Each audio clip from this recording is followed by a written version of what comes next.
हमेशा खुश रहिए. I am Dr. Anchit from Faculty of Physiotherapy and Diagnostics from Jyoti Vidyapit Women's University. We are continuing our series on soft tissue injuries, and the topic that we are going to pick today will be soft tissue injuries of hip and pelvis, and the subtopic will be IT band syndrome. So let's begin. What is IT band syndrome? IT band syndrome is an overuse injury of the connective tissue uh, on the lateral side of the thigh. So IT band, also called tibial band, is a band of connective tissue that runs from the iliac crest and ends up at the tibia. That is why it's known as iliotibial band. This is a major stabilizer of the hip and knee. The function of the IT band is to stabilize the knee. It helps in both flexion and extension of the knee, and as well as it is a hip abductor also. Since there is no muscle present on the lateral side of the leg, this is the connective tissue which is responsible for the hip abduction. So this is a thick structure which runs from the iliac crest, passes the hip joint, passes the knee joint, and gets inserted into the tibia. So it crosses two joints. So the longer the connective tissue, the more it is prone to some kind of a injury. So why does IT band syndrome happens, and what is IT band syndrome? So as I've mentioned that it is a overuse injury. So what happens is near to its insertion, after it crosses the femoral condyle, lateral condyle, there is a constant rubbing which happens because of constant flexion and extension. So it is mostly present in athletes who involve constant flexion and extension of the knee, mainly in long runners or in cyclists. So these are the both activities which involves a lot of flexion and extension of the knee. So since it is a major stabilizer, it is responsible for flexion as well as extension. So during flexion and extension, in a normal phenomena, the IT band just passes over the femur, and there is a bursa which is present there which helps in lubricating it and sliding it over. Sometimes the bursa gets inflamed, and it makes the IT band rub over the lateral condyle of the leg. So whenever rubbing happens, the IT band gets irritated and gets inflamed, and that condition is known as IT band syndrome. So now we have to understand why does it happen? Why does the uh, inflammation or the irritation happens, and in what kind of a people? What is the actual cause of it happening? So basically, it is majorly present in the people who are athletes. It happens in people who do not warm up properly. That is, the form is not correct. In case they have warmed up also, the form is not correct. That is, the kind of technique they use is not good. So basically, cyclists, runners, and heavy uh, weightlifters who do squatting with weight, so they do not have a good form. They do not warm up properly. uh, like in case of runners, many a times what happens is when they run on a track, so there is banking of the road. That is, the track is also like elevated from one side and decrease from one side to allow water to seep through on the land. So if they keep on running the same way, what happens is right leg is always shorter than the left leg.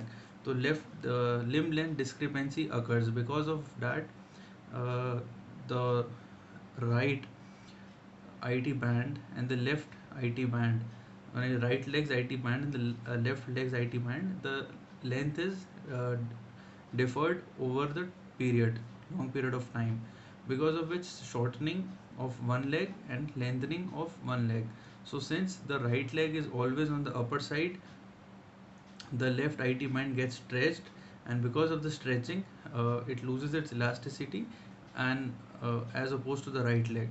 So when the muscle imbalance occurs, so it is a major cause of IT band syndrome. When there is a muscle imbalance occurring, and when there is a pelvic tilt, improper postures, in case of people who wear shoes having different soles, sometimes the sole wear off, sometimes the quality of the shoe is not good, so one leg is lengthier than the other leg. Again, the same scenario as well as running. So there is a limb length discrepancy which gives rise to the muscle imbalance. Muscle imbalance creates a lot of muscle imbalance in the pelvis. The pelvic tilts, one side muscle lengthens, other side muscle shortens. That causes major the connective tissue to rub against the epicondyle, which results in inflammation. So this is how it happens. Now, what will the patient present with? What will be the clinical symptoms? The patient will present up with a pain in the lateral side of the knee that will just be above the knee joint, just below the femoral condyle, and just above the uh, tibial condyle. So just above the joint line on the lateral side, the pain will be present, and the pain will be maximum during the heel strike phase of the cycle. So whenever a patient initiates a step on the heel strike, the pain will be felt there. While cycling also, when the it's a full extension and just before flexion, the patient will experience pain. Sometimes, along with tenderness, swelling can be seen in the joint when it has been chronic, when the inflammation occurs. Sometimes, due to many times inflammation, there can be a scarring of the IT band which can be seen, which can be palpated through the fingers, and sometimes the pain might run through above on the IT band. So, because of that pain, hip abductors become weak, so gait is also impacted, muscle strength is also impacted, and can pelvic tilt is also not natural, it is not neutral, so the pelvic tilts to the opposite side. So now, these are the clinical symptoms that a patient will present.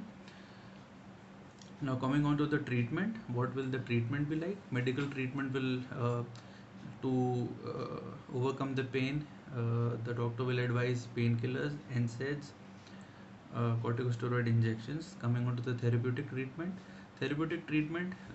first of all, we have to figure out the reason of the uh, syndrome, what is causing. So we have to first assess. Before that, coming on to the special examination, how will we different examine that it is IT band syndrome or not? So there is a basic test. The patient will be asked to squat to about 60 to 70 degrees with his hands on top of shoulders of the therapist, so that he doesn't fall. While he's squatting down, the therapist will palpate the lateral side of the knees and will check for any crepitus or any popping sound, and simultaneously will put pressure on the lateral epicondyle.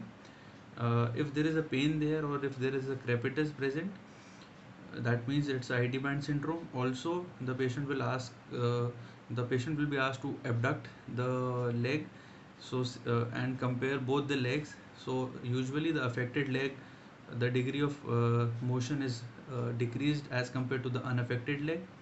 Tenderness is present on the affected leg or on the lateral epicondyle. So this is the examination to see the patient, to confirm that it is IT band syndrome or not. Coming on to the rehab of the IT band syndrome, first we have to figure out the treatment, the cause of the IT band syndrome. So we make the patient, we check the limb length, we ask about his activities, if he is running on a hillside, if he is running on a banking road, if he is using improper footwear for a longer time.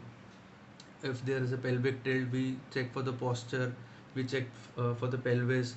So once the problem has been figured out, IT band has to be stretched. So the basic funda is to stretch the IT band. The stretching of the IT band can be self also, can be with the help of therapist also, that is passive stretching or dynamic stretching. For dynamic stretching, what the patient has to do is, while standing, he just has to cross the legs and bend towards one side, which will put pressure on IT band. I cannot just perform here, so if my e-notes will have a guideline of stretching.